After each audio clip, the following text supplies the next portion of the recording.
Kita jawab dulu pertanyaan-pertanyaan ini ya. Mudah-mudahan pertanyaannya berkualitas. Kadang jamaah ini lain-lain aja pertanyaannya. Ustaz Somad, kalau kita di bulan nanti kiblatnya kemana? La ilallah. Cuma ada aja pertanyaan lain. Bagaimana tindakan kita terhadap anak-anak yang luar biasa bisiknya ketika sholat di masjid sehingga mengganggu kekhusyuan kita dalam beribadah? Sudah dinasihati tak juga. Bagaimana Pak Ustadz? Seminggu yang lalu saya dapat kiriman video. Jadi ada 3 orang anak-anak di belakang ributnya minta ampun. Bapak di depan ini emosi, disipakkannya anak tuh terbang. Saya menengok, mak bapak ini pemain taekwondo nampaknya. Kalau di masjidmu masih ada anak-anak, berarti 30 tahun lagi Masjid Raya Al-Muttaqin masih ada orang sholat berjamaah. Tapi kalau di masjidmu tak ada lagi anak-anak, lebih banyak batuk daripada ayat, sunyi sepi tak ada suara, alamat masjidmu menjadi sarang walet. Jadi kalau begitu anak-anak ke masjid ini bagus apa tak bagus? Pandang kanan anak-anak, pandang kiri, masih merekam anakku ya Allah, anak soleh. Pandang ke depan anak-anak, pandang ke kiri anak-anak perempuan pula berjilbab terjebak di tengah bapak-bapak. Begitulah dia sayang sama ayahnya. Cinta pertama anak perempuan adalah ayahnya. Jangan sampai dia curhat ke anak lajang yang bukan mahram gara-gara jauh dari ayah. Dekat hubungan dengan anak. Cuman kadang anak ini kan tak semuanya baik macam Ustaz Somad waktu kecil dulu. Jadi bisa ditiru yang dilakukan Masjid Agung An-Nur Pekanbaru. Jadi waktu saya ceramah Ramadan, pas pulang saya tengok anak-anak dibariskan satu di belakang. Ada petugas satu orang pakai jubah warna hijau membawa rotan. Begitu saya dekat, senyum dia. Pak Ustaz, mau kau pukul anak? Enggak, nakut-nakut dia. Berani kau pukul anak? Ngamuklah bapaknya Pak Ustaz. Jadi silakan anak-anak di belakang, tapi ada satu petugas supaya anak-anak ini diangkat satu petugas. Nanti petugas ini sholatnya belakangan. Pas sudah di ujung-ujung masbuk dia, atau dibuatkan sholat khusus untuk dia berjamaah dengan jamaah yang lain. Sama macam petugas penjaga imam di Masjidil Haram. Karena takut imam ditikam orang dari belakang. Nikam tak banyak, yang mau selfie nih yang banyak. Nanti begitu salam, assalamualaikum warahmatullah, assalamualaikum warahmatullah. Mereka pun pergi sholat, tetap dapat pahala berjamaah. Apakah boleh anak-anak kecil ini diselipkan di tengah sop bapak-bapak supaya anak ini diam? Anak-anak memutus sop, tapi dia tidak memutus sop kalau cukup 3 syarat. Yang pertama, ujung senapang angin sudah berpotong. Kan tak mungkin kita angkat satu petugas di pintu, tugasnya membuka kolor, tengok, oh udah lewat, oh belum ke sana, oh udah. Ini setengahnya kan. Anak saya Sami di Khitan hari ke-8 pakai program namanya Sunatron. Ada namanya orang Riau, Wa'atan. Wa'atan ini terkenal di Malaysia. Dia punya program namanya Sunatron. Dia tak ingin cuma orang Malaysia dapat nikmat, dibawanya lah ke Riau, ke Indonesia. Akhirnya dibuatlah khitan gratis setiap Jumat 99 orang. Bintang iklannya saya punya. Tak mungkin saya dipotong sekali lagi. Potongan lama aja hampir habis. Jadi selalu saya buatkan iklannya. Anda takut berkhitan, Anda takut lama sembuh, berkhitanlah pakai Sunatron. Pagi khitan, sore bisa akad. Untuk yang mu'alaf. Jadi kadang orang ini takut masuk Islam karena ustadz ini berceramah menakutkan. Yang pertama berkhitan, Nabi Ibrahim umurnya 80 tahun dipotong pakai kampak. Tak jadilah mualaf. Padahal pakai sunatron ini tak terasa. Nanti saya bawakan. Bukan macam kita zaman dulu. Zaman dulu mau dipotong jam 6 subuh besok, jam 6 malam nih berendam di Sungai Deli. Sampai lisut barang tuh. Nah, besok barulah diambil sembilu bambu. Oh, rupanya bapak nih baru pertama kali percobaan. Habis. Jadi anak-anak tidak memutus shop kalau dia sudah berkhitan, karena tak ada najis di ujung pistol. Yang kedua, anak-anak ini memutus shop karena wuduknya tak Saya perhatikan tuh anak-anak lewat saya di MDA, dibukanya keran, diambilnya air, dibukanya keran, sipak-sipaknya. Air tuh sampai kemari, kelingking nih masuk kemari, kalau ini bagian dalam telinga nih luar,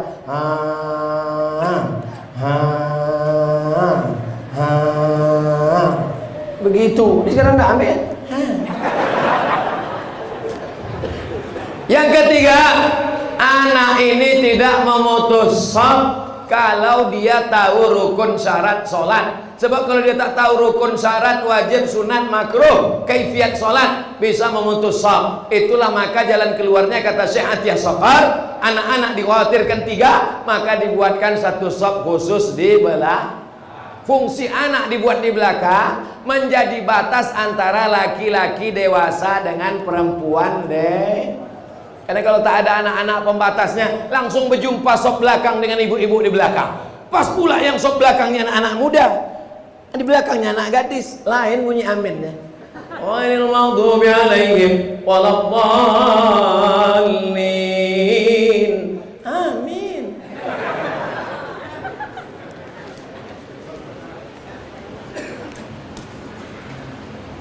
Umur dan rezeki kan udah ditetapkan Pak Ustadz. Right. Mengapa kita berdoa umur panjang dan rezeki banyak?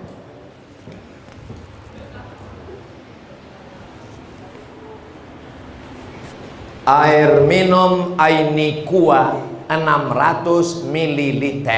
Sudah ditetapkan di Lauhil Mahfuz 600 ml. Bisa ditambah jadi 700? Tak bisa ditambah. Lalu apanya yang bertambah?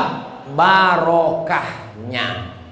Ada isinya 600, isinya air putih. Harganya berapa harga ini kuah? 4.000, karena sudah lama berkawan 3.500 lah. Tapi kalau diisi dengan madu jadi 100.000. Kalau diisi air susu kuda liar, berapa ongkos pesawat ke Bima sana? Jadi yang bertambah itu adalah isinya. Ada orang umurnya 40 tahun, tak ada isinya. Rumah warung kopi, mabuk, sakau, gaplek, mati. Ada orang umurnya 17 tahun, hafal Quran, hafal hadis, pondok pesantren, berbakti pada orang tua. Paham?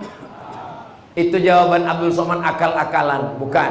Itu jawaban Syekh Muhammad Mutawalli Asy-Sya'rawi dalam kitab Al-Fatawa Al-Kubra. Dua jawaban dia. Jawaban yang pertama, umur tak bertambah. Yang bertambah itu barokah isinya.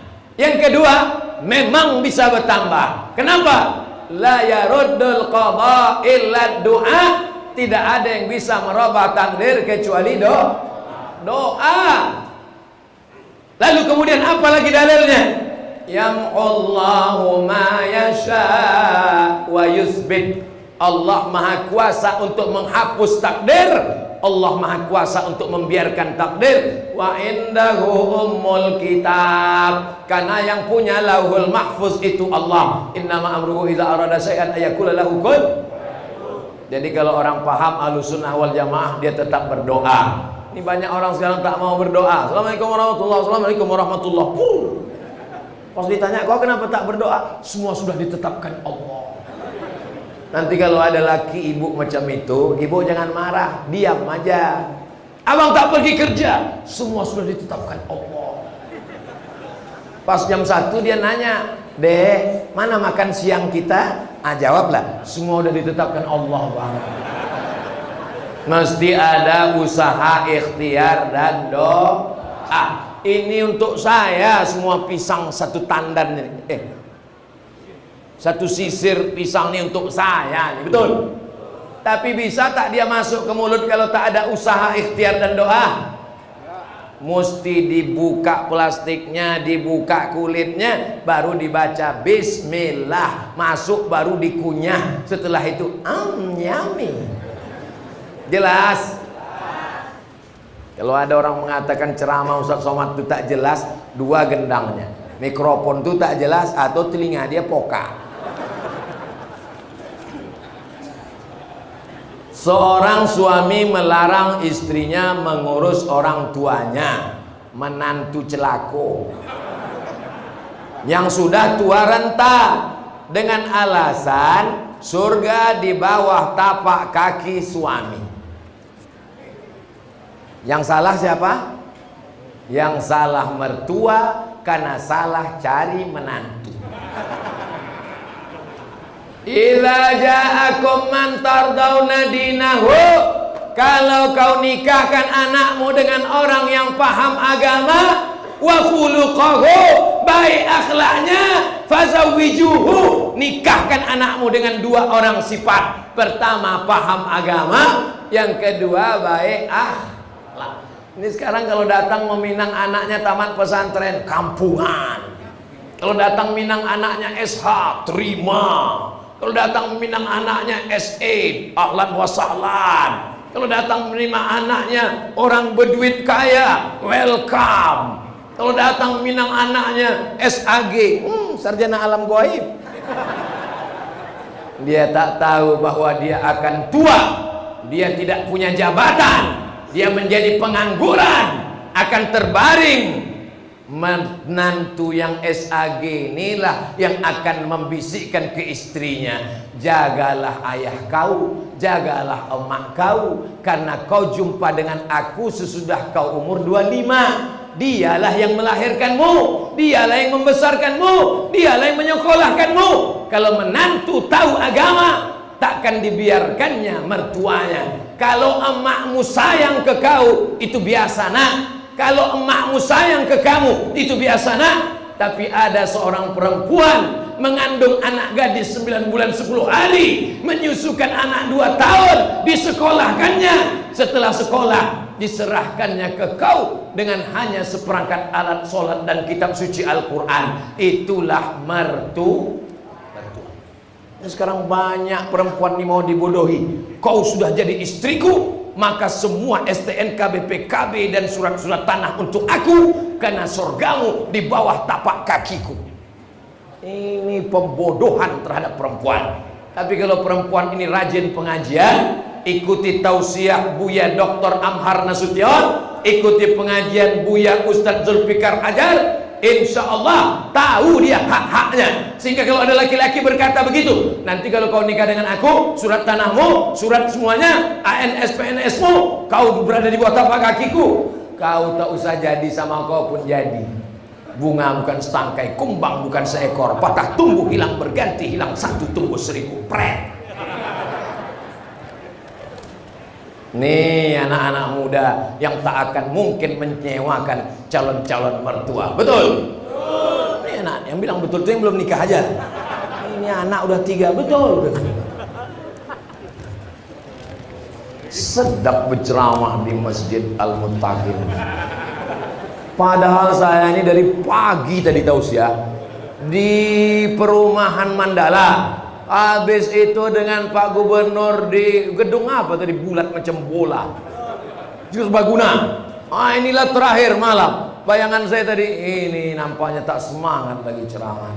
Begitu sampai, apalagi masuk dari jendela tadi, makin tak semangat. Saya tengok pula lagi dinding ini. Ini maulah kultum aja ini. Tapi begitu di depan, mungkin doa-doa tuan-tuan syekh ditiup-tiupnya dari belakang. Semangat awak jadi. Allahu Akbar. Mereka ini guru-guru saya. di Mesir, 20 tahun di Mesir.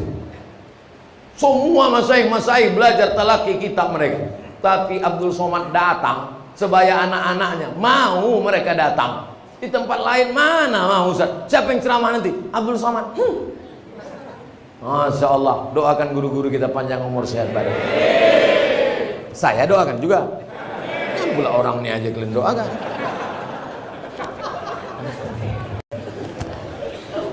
Saya di mana-mana ceramah tuh mata saya tajam, saya tengok jamaah itu berapa yang menguap. Sudah jam 22, 32, tak ada satupun yang menguap. Mata orang. Kalau tempat lain kadang baru 15 menit keluar kuda nil. Bagaimana hukumnya jika mengakui tanah milik orang? Hukumnya menanami tumbuhan di... Ini bertanya apa curhat? Menanami tanah tanpa izin sepengetahuan pemiliknya. Orang yang menggarap tanah kosong, maka dia menjadi pemiliknya. Dalam fikih namanya ihya'ul mawad, menghidupkan tanah mati. Tapi kalau jelas-jelas tanah itu ada pemiliknya, maka berarti kita sudah melampau batas. La ta'tadu, jangan melampau batas. Innallaha la yuhibbul mu'tadin. Allah tak suka pada orang yang melampau batas. Dalam hadis dikatakan ittaquz zulma, jangan kalian zalim aniaya. Fa inna zulma zulumatun yaumal qiyamah. Kalau kamu zalim maka kamu akan gelap pada hari kiamat. Kalau dia mengambil hasilnya haram, duit haram dibelikan ke nasi beras haram, disuap ke mulut berubah menjadi darah hitam, masuk ke tangkai jantung menyembur ke otak. Nasiyatin kadzibatin khati'ah, ubun-ubun berdosa hitam gelap gara-gara makan duit haram. Jangan. Yang sudah bertobat nasuha, minta maaf, minta ampun pada yang punya tanah. Kalau tak dapat pemiliknya, cari ahli warisnya. Ahli warisnya tak jumpa, maka balikkan hasilnya ke masalih ammah yang dinikmati orang banyak. Pondok pesantren salah satunya adalah Masjid Raya Al-Muttaqin, Kampung Serutu, Desa Timbang Deli. Kertas terakhir. Setelah masjid ini dipugar, banyak benda-benda wakaf yang tak dipakai.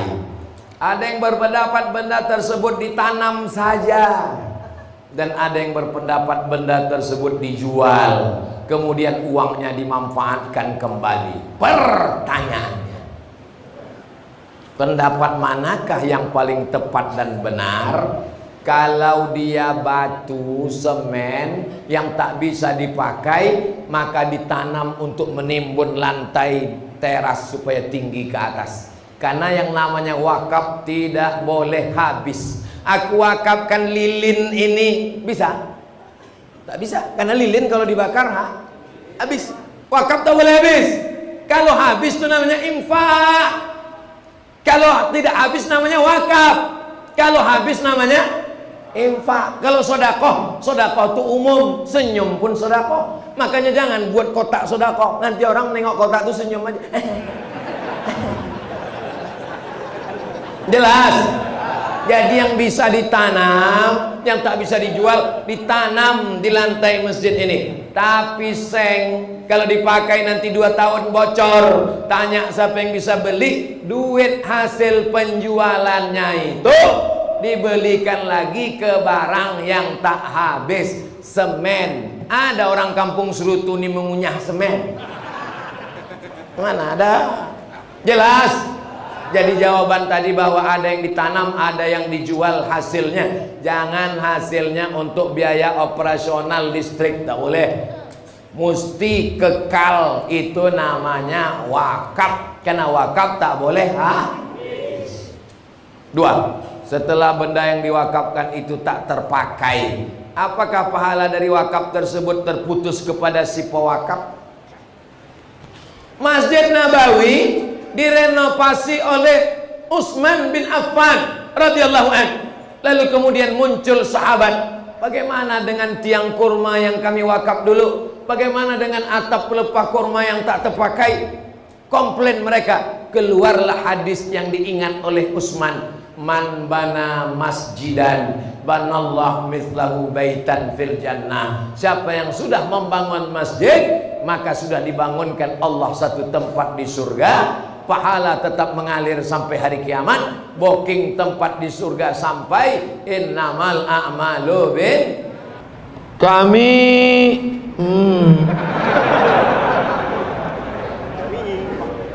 Kami mengkredit kendaraan, tapi setelah setengah bayar kami tahu kalau itu riba. Kami ingin melunasinya namun belum sanggup. Kalau kami berhenti, kami susah untuk pergi kerja atau pergi jauh, dan juga sudah setengah dibayar. Apa yang harus kami lakukan? Kredit sepeda motor, buka HP sudah, tulis di Google itu Somad Morocco, SOMAD MOROCCO, sudah, spasi kredit KREDIT, kredit, enter. Udah terbuka? Nah, itu dia tulisannya. Itu dia, Somad Morocco blogspot.com. Tulisan ini sudah dibuat Abdul Somad 25 Agustus 2010. Berarti tulisan ini udah berapa tahun udah? 9 tahun. Kenapa tak kalian buka?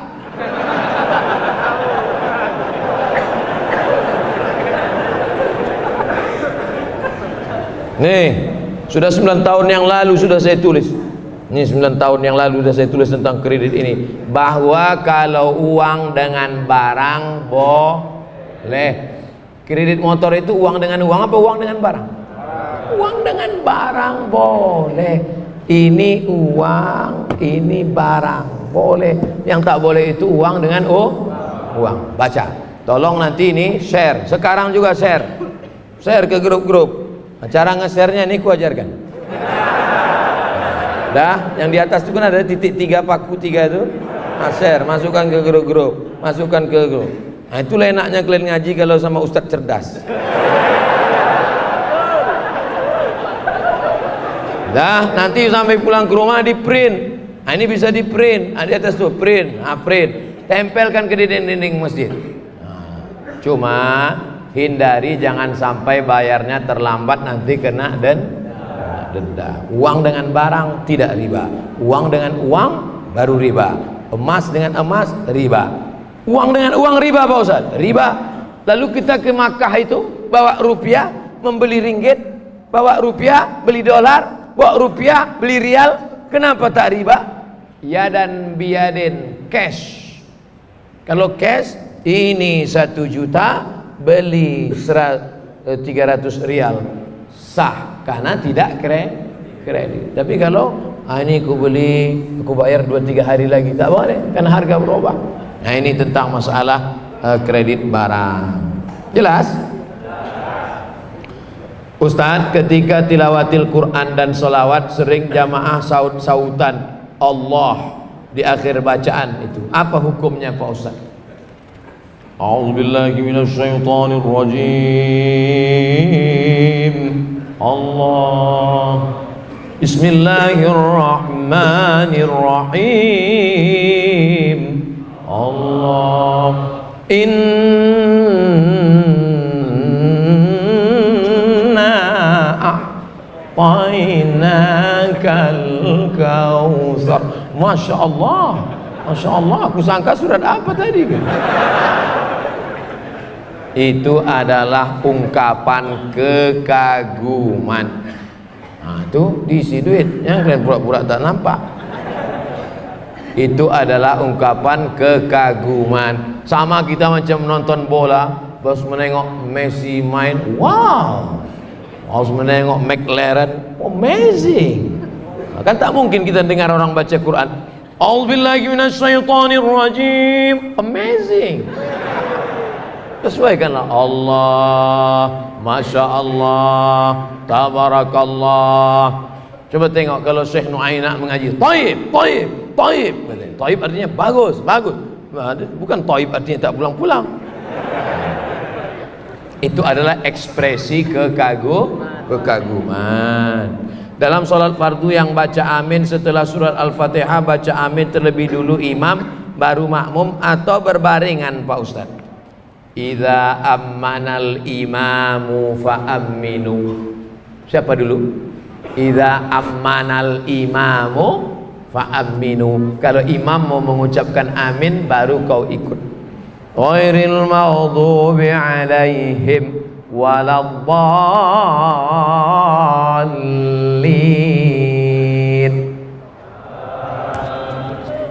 Belum saya imam ini sekarang. Kita ulang lagi. Ghairil maghdubi alaihim waladdallin.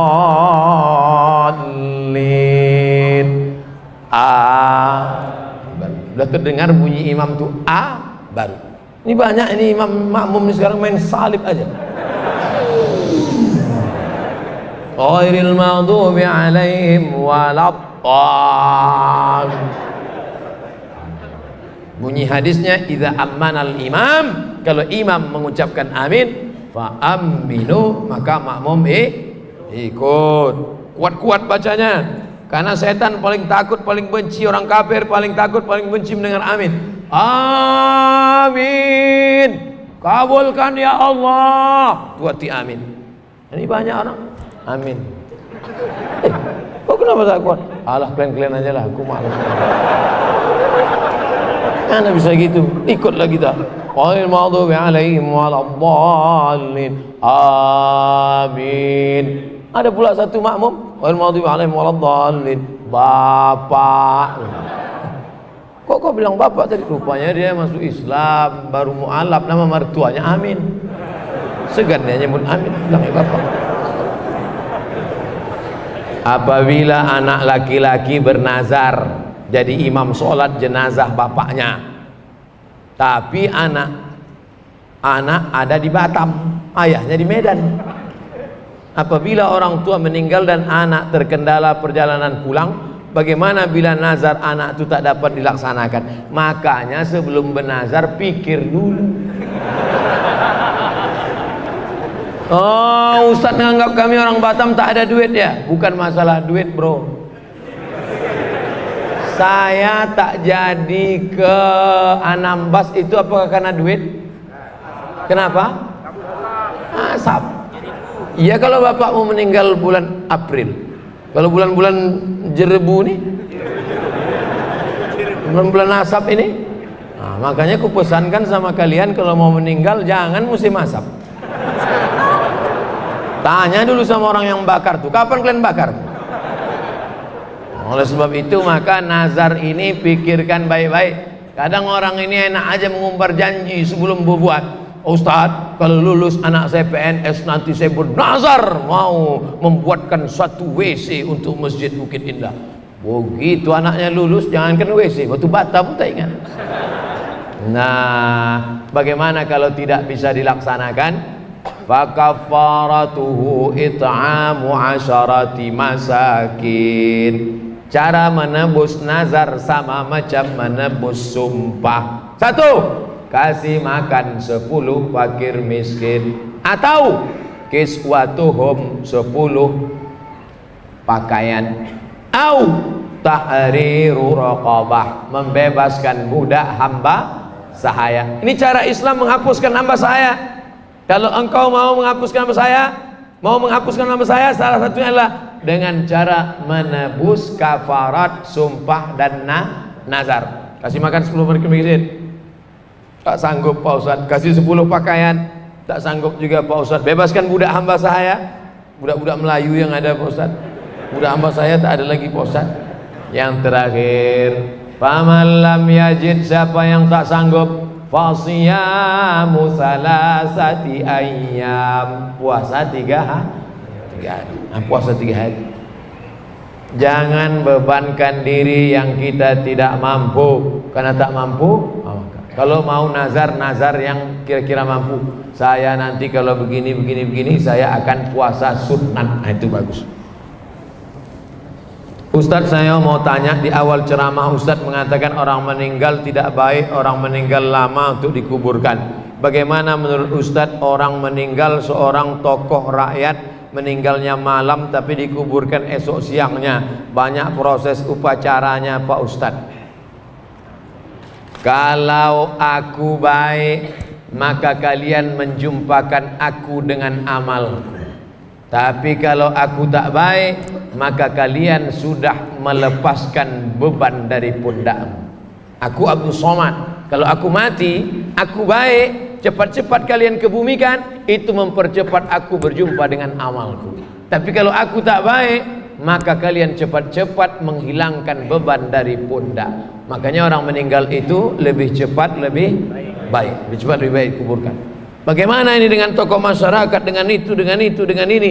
Kita kan malam ini ngaji menurut Quran dan Sunnah dan fatwa para ulama. 3 yang kita ikut: Al-Quran, Sunnah, Al-Ulama, Warasatul Anbiya. Nah, kita kaji malam ini itu.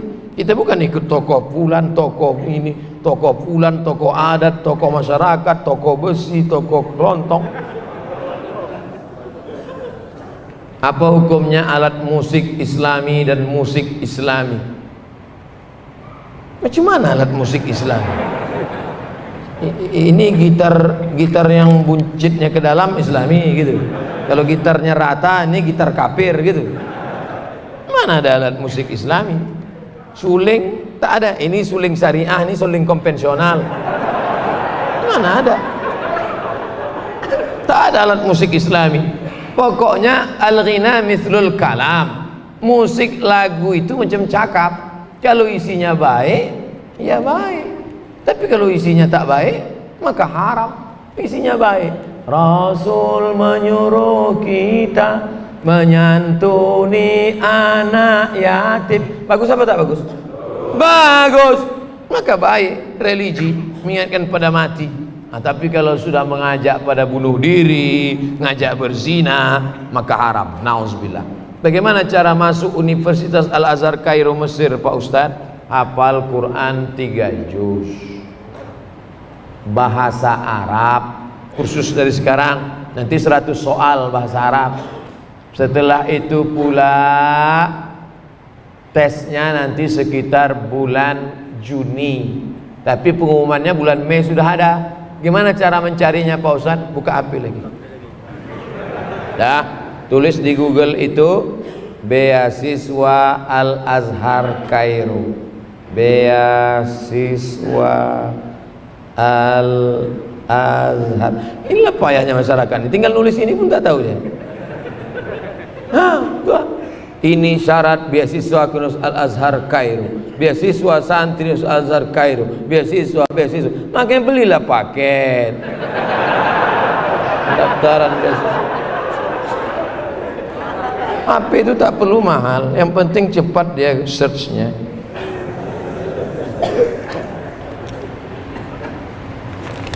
Siapkan Quran 3 juz, bahasa Arab. Udah itu ikuti tesnya, mudah-mudahan lulus. 100 ranking 1 sampai ranking 100 ditanggung beasiswa. Yang 101 sampai berikutnya biaya orang tua.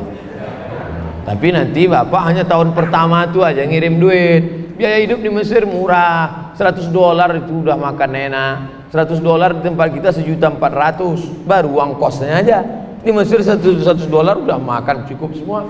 1 tahun pertama itu aja. Tahun kedua berusaha nanti cari beasiswa, IP-nya bagus. Saya tak tamat pesantren, madrasah aliyah. Tapi belajar selesai, tamat LC, habis itu ke Maroko MA, habis itu pulang, habis itu udah tua pun kuliah lagi. Sekarang saya masih mahasiswa semester 6. Saya seorang bapak, 3 orang anak. Mohon doa buat keberkahan keluarga saya. Nanti di akhir majelis kita sama-sama berdoa. Apakah ada hadis atau ayat Quran yang melarang anak-anak ke masjid sholat? Karena setiap dengar azan, anak saya yang bungsu selalu nangis minta ikut ke masjid. Tapi karena kurang ramahnya petugas masjid terpaksa saya batasin. Ada enggak anak masjid Nabi lama sujud sampai makmum di belakang heran, ini wahyu kok turun pas sujud. Setelah Nabi bangkit barulah sahabat di belakang tahu rupanya cucunya naik ke atas. Itu menunjukkan bahwa membawa anak kecil boleh, tapi cucu Nabi, tak macam cucu kita. Cucu Nabi itu tengoklah patuh, baik. Cucu awak macam hantu. Makanya ulama membagi anak kecil itu menjadi 3 level. Anak kecil itu menjadi 3 level. Pertama namanya sobi. Apa namanya? Sobi. Di atas sobi itu namanya mumayyiz. Di atas mumayyiz itu namanya amrod. Sobi 5 tahun 4 tahun ke bawah ini tak bisa, karena dia tak bisa membedakan mana kawan, mana lawan, mana makanan, mana kotoran. Tak bisa. Inilah umur 5 tahun ke bawah ini. Kalau kita gini kan, kita pula diginikannya. Tak bisa. Dari umur 5 mumayyiz, umur 5 sampai agak-agak mau akil balik, 5 ke 10. Ini mumayyiz. Mumayyiz. Nah, nanti kalau ayah sholat diam ya nak ya, diam ya. Jangan ganggu dia. Itu bisa. Diam ya. Ini mumayyiz. Bajunya Abdul Somad pula. Ini mumayyiz. Yang mumayyiz ini bisa. Nanti kita letakkan dia, kalau anak di sudut sana ya, mumayyiz bisa. Yang amrod ini, amrod artinya udah hampir tumbuh bulunya tapi masih halus, bulu janggutnya masih halus. Ini anak-anak orang Arab itu tak macam kita. Orang kita kadang digosok pakai kemiri pun tak tumbuh-tumbuh. Dia udah hampir halus. Pertama akil balik. Adapun yang kecil tadi memang tidak, karena itu nanti na'udzubillah kita letakkan dia di samping kita. Dia pakai pampers, tiba-tiba dia buang air, itu putus sholat. Kalau kita letakkan di tepi sana, dikacaunya pula bapak tu sebelah. Bapak tu sholat, dia pegang-pegang yang jari kecil bapak tu. Bapak tu silap isi pakai. Masalah. Jadi yang bisa kita bawa tadi adalah yang mumayyiz. Adapun yang sudah mumayyiz, mungkin agak nakal-nakal dia sedikit, lari-lari dia lompat-lompat, maklum lah, jangan dimarahi pak, jangan sampai ini ada nih pengurus-pengurusnya soal nengok anak kecil, balik buat naik darah tinggi gua aja. Udahlah listrik naik, air mahal, ayah kalian tak mau nyumbang, anaknya pula libur. Padahal 20 tahun akan datang mereka nilai yang akan memakmurkan masjid. Kalau di masjid masih ada anak lari-lari, di masjid masih ada lompat-lompat, bersyukurlah 20 tahun akan datang masjid ini masih tetap banyak sholat berjamaah. Tapi kalau di masjid itu udah sunyi, tak ada anak-anak, isinya orang-orang tua yang udah diintai-intai malaikat maut aja. Sunyi masjid, waspadalah. Nauzubillah. Jangan bangga dengan masjid yang besar, karena di Cordova, di Alhambra masjid besar-besar, tapi sekarang tidak ada sholat berjamaah. Jangan bangga dengan masjid yang besar. Masjid besar bangga, tapi isinya kita persiapkan untuk masa depan. Takbir. Pak Ustadz, saya seorang istri, batasan-batasan bagaimana bersolek yang wajar bagi muslimah. Karena kalau saya bersolek, suami saya selalu tegur, jangan bersolek jahiliyah. Apa maksudnya Pak Ustadz? Misalnya wajah ibu pucat. Kalau silap-silap payah membedakan dia sama kuntilanak. Pucat misalnya habis sakit atau rumah sakit, lalu dipakainya bedak sesuai dengan warna kulit. Merubah yang tak normal jadi normal boleh, tapi yang sudah normal menjadi abnormal, itu bibir udah biasa dipakai sampai 2 inci. Bodak putih, muka putih, tangan hitam. Oleh sebab itu maka yang wajar-wajar saja. Engkau cantik bukan karena make upmu, engkau cantik karena bekas wudhu dan tahajudmu. kecantikan batin, kecantikan yang tidak akan lekang karena lapuk karena hujan dan tak lekang karena apa? Panas. Ibu cantik ya? Iya dong, ini kan bekas wudu. Jadi kau sangka kami tayamum semua?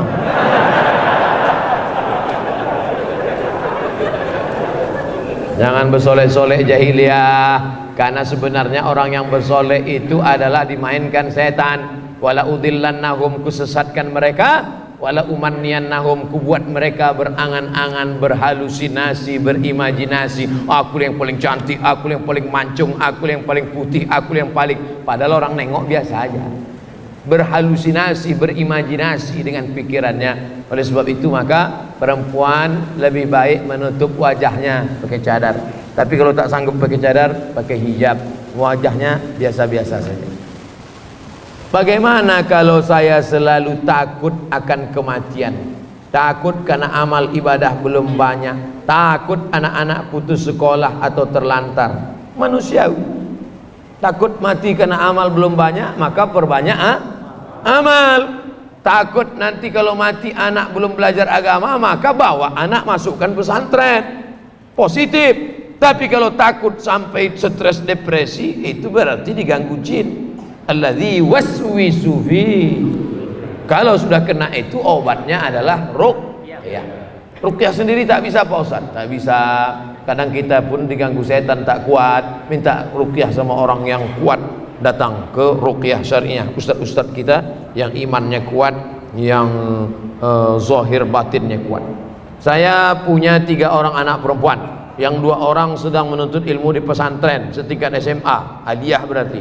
Sebagai seorang ibu saya selalu menuruti kemauannya dengan laundrynya, jajannya dan keperluannya. Apakah saya melakukan hal itu benar? Karena menurut saya agar anak saya bisa fokus belajar. Tak ada gunanya ilmunya banyak, tak pandai mencuci baju. Tak ada gunanya baca Arabnya hebat, bahasa Inggrisnya berapi-api, hafalan Qurannya hebat, tapi mengangkat piring nasinya dari meja pun tak tahu. Ada tak orang model begini? Ada. Kami dulu di pesantren cuci sendiri, gosok, tak disetrika Pak Ustaz? Enggak.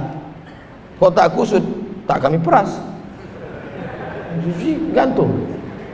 Jadi seimbang antara dia hidup intelektual dengan bagaimana berinteraksi sosial. Kalau semua dimanjakan, makannya catering, pakaiannya gosok, sampai mengangkatkan piring nasinya pun dia tak tahu, nanti dia mau jadi apa? Dari kecil terlonjak-lonjak, sudah besar terbawa-bawa, sudah tua terubah? Tidak. Oleh sebab itu kami pun dulu di pondok pesantren, tapi tetap pandai mencuci baju, tetap pandai memasak, tetap pandai melipat, tetap pandai menyetrika, sampai ke Mesir juga belanja. Jadi pendidikan baik, tapi pendidikan juga membentuk orang berakhlakul karimah menjadi mandiri, bukan dimanjakan. Sekarang banyak sekolah yang memfasilitasi segala sesuatu, akhirnya jadilah dia menjadi intelektual tapi tidak berakhlakul karimah dan selalu menggantungkan diri pada orang lain. Nauzubillah. Terinspirasi kisah Bilal bin Rabah yang sandalnya masuk surga karena tak pernah meninggalkan sholat wudhu. Saya juga membuat amalan, yaitu membaca surat Yasin selesai maghrib di rumah dan dimanapun. Alhamdulillah sudah hampir 1 tahun berjalan, tak pernah tinggal. Apa dan bagaimana keadaan tetap saya lakukan? Apakah saya salah membuat amalan seperti ini? Gimana salahnya? Membaca surat Yasin habis maghrib tadi. Man qara'a Yasin fi lailatin, siapa yang baca Yasin di suatu malam. Tak tengok malam apa? Malam Senin, malam Selasa, malam Rabu, malam Kamis, malam Jumat, malam Sabtu, malam Ahad, malam Senin, malam Selasa.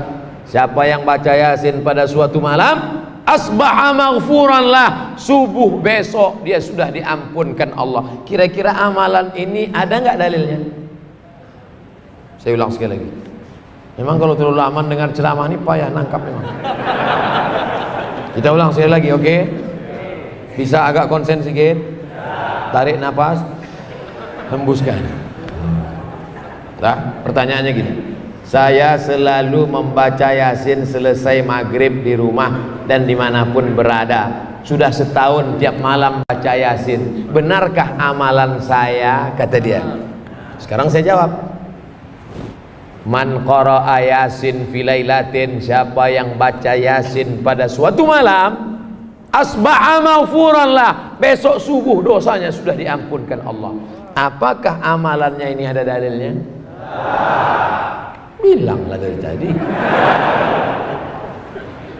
Amalanmu ada dalilnya. Mana dalilnya? Siapa yang baca Yasin pada suatu malam, baik itu setelah maghrib, setelah isya, tengah malam atau menjelang subuh, subuhnya sudah diampunkan Allah SWT.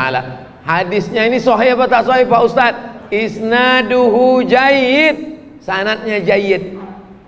Setahu kami hadis itu hasan. Di bawah hasan sahih, di bawah hadis sahih, di bawah sahih hasan, di bawah hasan dhaif, di bawah dhaif maudhu.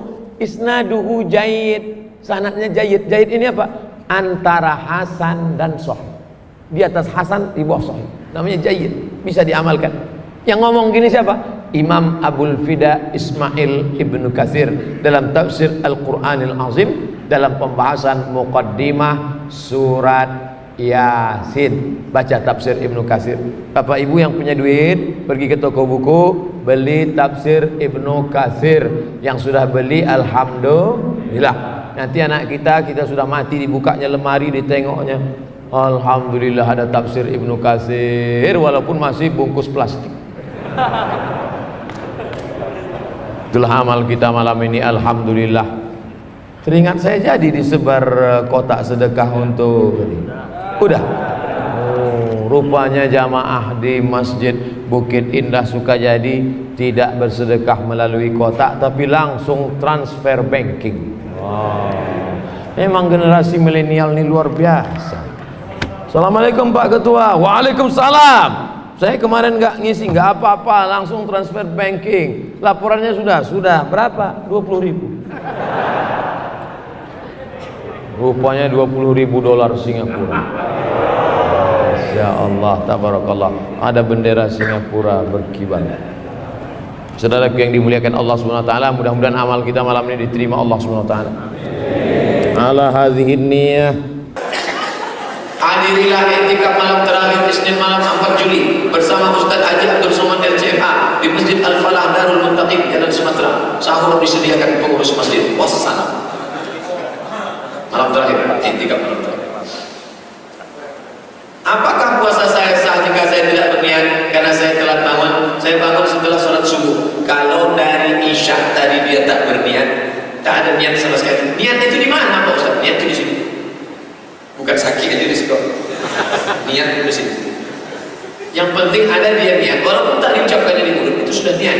Tapi ada sebagian orang menganggap kalau diucapkan baru nawaitu shauma ghadin, dinyanyikannya pula lagi. Nawaitu shauma ghadin.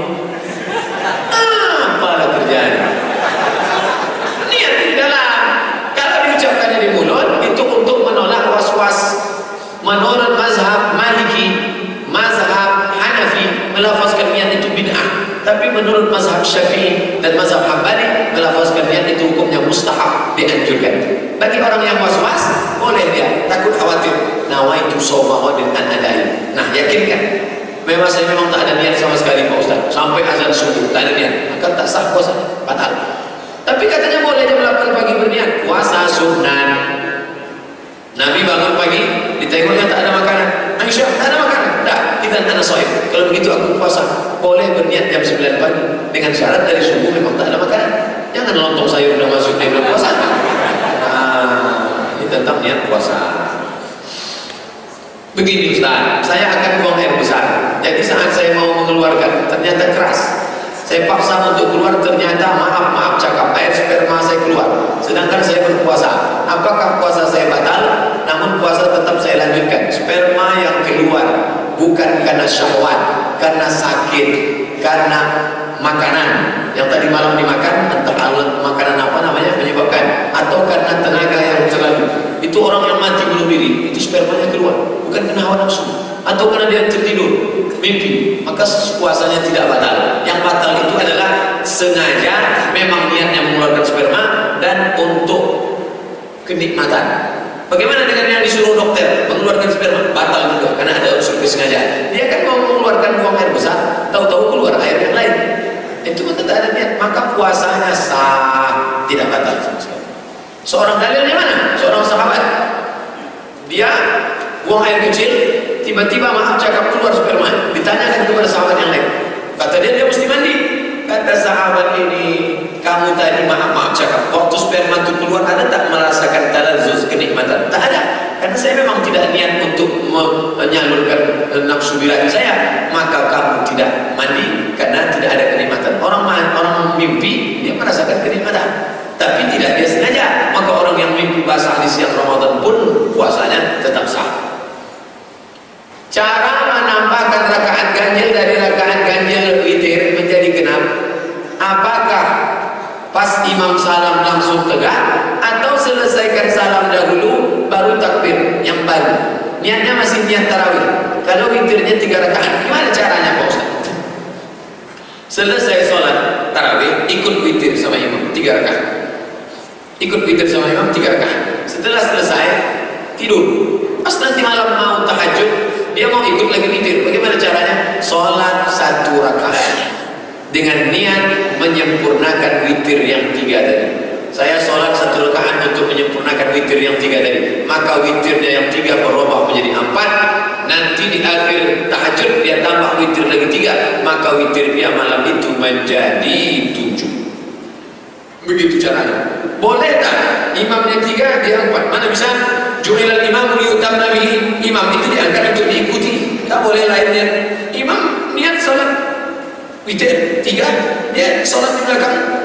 Oleh sebab itu maka laksanakan 3, nanti malam baru dia tambah 1 lagi untuk menyempurnakan witir yang 3 menjadi 4, lalu kemudian dia tambah 3 lagi, maka witirnya menjadi 7. Di mana dalam kitab apa? Sunan Tirmidzi. Menambah witir 3 menjadi 4 tambah 1, itu namanya dalam kitab Sunan At-Tirmidzi. Mana yang utama? I'tikaf atau pulang kampung? Bantu orang tua berdagang. I'tikaf hukumnya sunan, menolong orang tua, anak pertama, adik do re mi fa sol la si do re sol fa mi re do. Orang tua di kampung susah, nelayan, kerja tanam padi tanam, maka balik.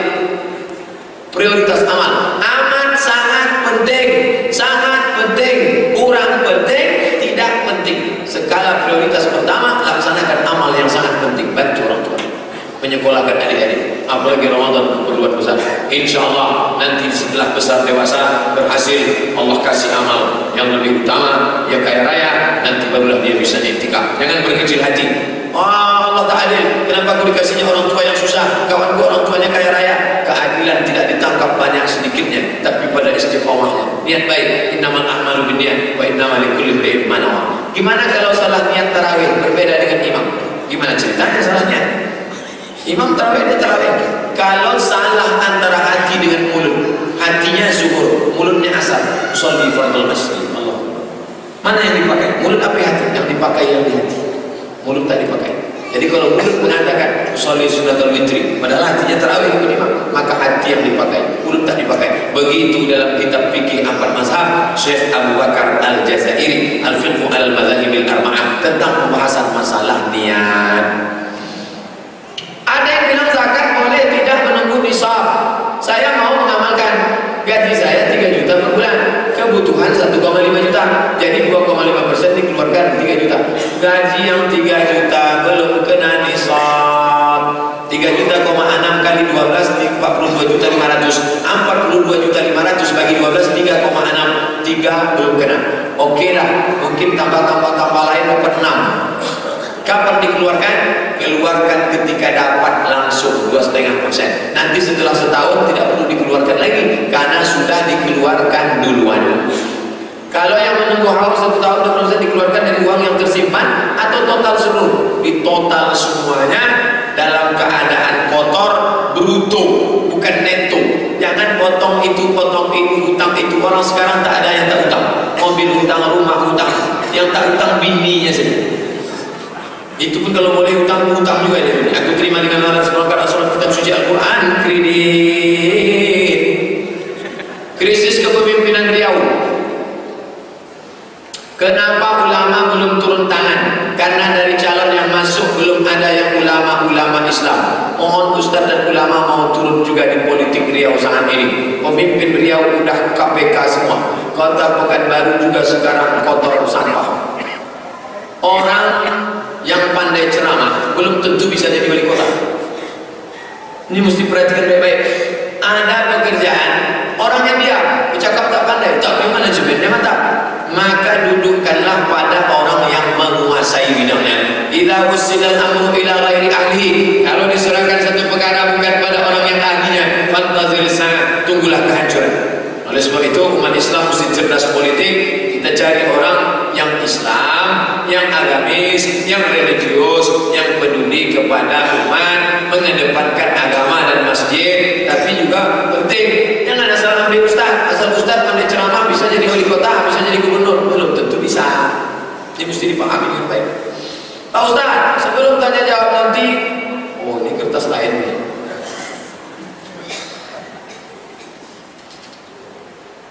Iktikaf sesudah sholat subuh tak boleh. Tidur sesudah sholat subuh tak boleh. Apakah Rasulullah tak mengantuk? Apabila mengerjakan sholat semalam suntuk, kita tengok tidur Nabi kapan? Tidur Nabi kapan? Tidur Nabi habis Isya. Ngobrol setelah Isya makruh. 9, 10, kalau habis Isya jam 8. 9, 10, 11, 12, 1. Nabi tidur 5 jam. Tidur yang paling berkualitas setelah Isya. Habis itu kapan lagi dia tidur? Qailulah. Qailulah tidur siang. Agak-agak sejam, setengah jam ba'da zuhur. Satu riwayat menyebut sebelum zuhur. Satu riwayat menyebut setelah zuhur. Jadi kalau zuhur setengah 1 berarti setengah 2, setengah 3. Maka tidur yang paling berkualitas ini. Kalau tidur jam ini insya Allah tak mengantuk. Cobalah. Kenapa kita sekarang habis iktikaf mengantuk? Karena kita tidak tidur di awal. Tidur kita jamnya lain, maka tidak boleh. Jadi kalau mau tidur itu kapan? Setelah terbit matahari, 12 menit setelah terbit matahari. Rumusnya 12 menit setelah syuruk. Payah kami Pak Ustaz hitung-hitung gitu. Syuruknya tak tahu, 12-nya tak tahu. Mudah saja. Setelah sholat maghrib sekarang 18.24, maka sholat sunat isyraq juga 18.24. Maghrib 18.24, maka sholat sunat isyraq. Nanti kalau dia mundur 18.15, sholat sunat isyraqnya juga 18.15. Apa waktu maghrib? Itulah dia rumus. Maghrib tenggelam matahari, syuruk terbit matahari tambah 12 menit. Itu waktu pelaksanaan. Di surga nanti wanita seperti apa Pak Ustaz? Sementara yang corok kan dapat bidadari. Jadi kalau ada ibu-ibu ingin dapat bidadara, dapat suami 5, itu perempuan tak masuk surga. Kalau ada perempuan terpikir dalam pikirannya, aku kalau banyak iktikaf nanti dapat suami 5 ganteng-ganteng macam primus, itu dia tak masuk surga. Karena keinginannya itu sudah di luar ketentuan syar'i. Jadi surga itu nikmatnya apa? Mala a'yunun ra'at, tak pernah ditengok mata. Wala udhunun sami'at, tak pernah didengar telinga. Wala khatara ala qalbi bashar, tak pernah terlintas di hati manusia. Kenapa laki-laki disebut punya bidadari? Karena kecenderungan laki-laki poli, sedangkan kecenderungan perempuan mono. Banyak perempuan kalau sudah suaminya meninggal dia tak nikah lagi. Ibu kenapa tak nikah lagi? Dialah segalanya bagiku. Karena perempuan itu cenderungnya mono. Kalau ada perempuan yang poli, itu menyala otak, melintang otak. Sedangkan laki-laki kecenderungannya poli, tapi karena terpaksa oleh aturan mono juga dia. Apakah banyak parkir di masjid yang megah itu hukumnya? Apa bayar parkir? Apakah bayar parkir di masjid yang megah itu hukumnya? Apa hukum bayar parkir di masjid megah? Masjid megah, mewah. Kenapa mesti bayar parkir? Masjid ini, tanya Pak Ketua Masjid, berapa dapat APBD? Berapa dapat? Murni bantuan. Itu dah tadi sampai keran air dibantu orang, sampai pipa dibantu, sampai sakitkan. Bercerita masalah ini nanti banyak orang sakit hati di situ. Batal pula puasa saya kan. Jadi kalau ada parkir 1.000, 2.000 perak dan tak ada patoknya di situ, maka itu sedikit banyaknya masuk ke masjid mungkin ada, tapi juga untuk membantu menggaji mereka. Maka jangan sangka ini masjid makan duit haram karena APBD-nya besar. Tanya berapa dapat? Apakah tak ada dana dari Pemda ini untuk? Pemda tidak mengucurkan dana, alasannya terlambat masuk ini segala macam bla bla bla bla bla bla bla. Tanya Pak Ketua langsung. Tanya Pak Ketua. Berapa dapat? Apa hukumnya bagi pemimpin? Dulu pengurus banyak orang yang mau jadi pengurus karena gajinya jelas. Bahkan orang bercita-cita nanti kalau pensiun jadi pengurus lah. Sekarang pensiun pengurus tak digaji. Pengurus nanti kalau Bapak Ibu tengok ini rajin betul pengurus sampai naik ke atas, itu semuanya lillahi ta'ala itu. Tanya baik-baik. Tanya. Bagaimana yang sekarang kantornya terbuka 24 jam, orang mesti tanya. Bagaimana keadaan ekonomi kalian sekarang? Pertanyaan Bapak ini penting, menjawab pikiran-pikiran orang yang menyangka masjid ini dapat APBD yang luar biasa. Ustaz kok tahu? Saya dewan pakar. Tak ada gaji, tak ada. Pakar sama fakir sama status. Pemimpin kita di Pekanbaru ini yang membiarkan tempat-tempat diskotik makin merajalela. Kita tahu tempat-tempat seperti itu sudah membayar uang kepada instansi tertentu biar aman. Tolong dijelaskan Pak Ustaz. Man ghasyana falaysa minna. Siapa yang menipu bukan golongan kami. Selama dia menjabat makan haram, maka makan haram merubah menjadi darah haram. Darah haram masuk ke otak menjadi haram, menjadi darah daging menjadi haram. Kullukum mas'ulun, setiap kamu pemimpin, wa kullukum mas'ulun an ra'iyyatihi, setiap kamu akan ditanya di padang mahsyar di akhirat nanti. Setiap jengkal bumi lancang kuning akan ditanya tanggung jawabnya di hadapan Allah Subhanahu wa taala. Bagaimana hukum KB menurut Islam Pak Ustaz? KB terbagi dua. Yang satu KB mengatur 2 tahun sekali, 3 tahun sekali, 4 tahun sekali boleh. Dapat dalilnya? Nabi membolehkan azal. Azal mengeluarkan sperma, tidak boleh kemaluan istri. Nabi membolehkan sahabat. Itu dalil boleh. KB 3 tahun, 5 tahun. Yang tak boleh itu adalah tahdid, membatasi sama sekali. Kalau perempuan namanya steril. Kalau laki-laki vasektomi, tak boleh haram. Kecuali perempuan yang sudah divonis tidak boleh hamil lagi. Kalau hamil nanti mati, itu boleh. Kalau dia mau steril. Bagaimana hukum laki-laki sholat malam, subuh, maghrib, isya secara sir? Berarti dia sholat di rumah. Ketahuan langsung. Bagaimana laki-laki sholat di rumah sir? Sholat jahar afdal, sholat sir sah. Mana tahu dia musafir luar kota. Allahu Akbar. Sah. Tapi kalau dia baca Allah bagus jahar. Bismillahirrahmanirrahim. Alhamdulillahirabbil alamin. Ar-Rahmanir-Rahim, Maliki Yaumiddin. Allah. Dia baca sir sah.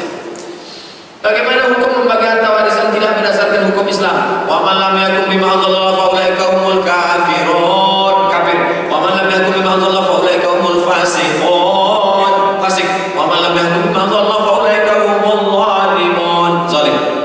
Pakailah hukum Allah Subhanahu wa taala. Apakah wasiat yang berisi pembagian harta warisan harus ditunaikan? Kalau wasiat itu mengatakan, aku wasiatkan kebunku yang di sana 2 hektar untuk anakku ini. Syarat pertama, tidak boleh lebih dari 1/3 total harta. Syarat yang kedua, ahli waris yang lain izin. Kumpulkan semua. Hai ahli waris yang lain, apakah kalian izin wasiat bapak untuk si fulan ini? Karena dia anak paling kecil, anak perempuan, dia yang menjaga waktu sakit. Izinkah kalian dapat? Izin. Abang-abangnya izin, kakak iparnya tak izin. Ini masalah. Maka izin siapa yang dipakai? Izin abangnya. Abangnya diancam kakak ipar. Karena abangnya anggota ikatan suami takut istri. Yang pertama, izin ahli waris yang lain. Yang kedua, tidak boleh lebih dari 1/3 total harta. Berapa harga 2 hektar itu? 500 juta. Total hartanya berapa? 1 M. Yang jatuh wasiat hanya 333 juta. Yang 666 mesti dibagikan kepada ahli waris. Alhamdulillah akhirnya Allah mengabulkan doa saya untuk bisa ikut pengajian subuh bersama Ustaz. Alhamdulillah. Di kampung saya pembagian zakat fitrah yang sudah terkumpul di masjid dibagikan kepada fakir miskin, ketua RT, ketua RW, ketua pemuda, imam, khatib, bilal, gharib, pemuka masyarakat. Sudah berlangsung lama. Pembagian zakat fitrah sama seperti zakat mal. Buka dalam kitab Al-Fiqhul Islami wa Adilatuh, tulis Soman Moroko zakat enter. Soman Moroko zakat enter. Dapat tulisan saya, apakah dibagi ke fakir miskin saja atau dibagi ke semua asnaf? Innama shadaqatu lil fuqara wal masakin wal amilina 'alaiha wal mu'allafati qulubuhum wa fir riqab. Budak tak ada lagi. Budak sudah dibekali semua. Wal gharimin, orang dilintang tak bisa lagi. Wa fi sabilillah wa ibnis sabil, ibnis sabil tak ada lagi. Karena banyak jadi sarang penipuan, pura-pura putus belanja. Maka bagikanlah kepada asnaf yang ada saja.